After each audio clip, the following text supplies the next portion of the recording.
Una de las comidas más representativas de la cultura mexicana sin duda es el pozole, y si ustedes quieren conocer de los mejores en la capital, los invitamos al Mercado San Camilito.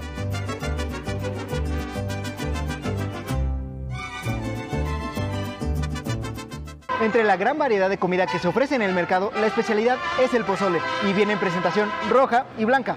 Vamos a probarlo.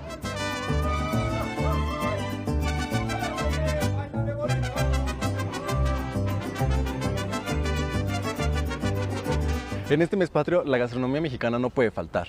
Por eso nos lanzamos al centro de Coyoacán, al mercado de los antojitos mexicanos, para degustar unos deliciosos pambazos. Acompáñenme.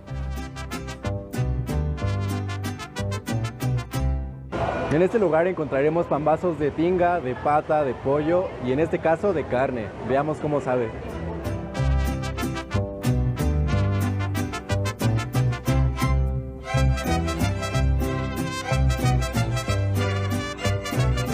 Y caminando por las hogareñas calles de Coyoacán me encontré con este local, donde tienen amplia variedad de tacos. Por ejemplo, este, que es del lomo de cerdo adobado, o este otro, que es una tacoterapia. Chorizo verde, algo que se llama petunia, y pechito de res. Y pues el tradicional taquito campechano.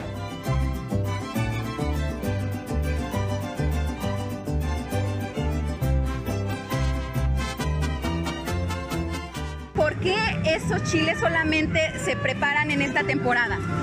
Pues mira, se prepara en esta temporada por el nombre de la nogada.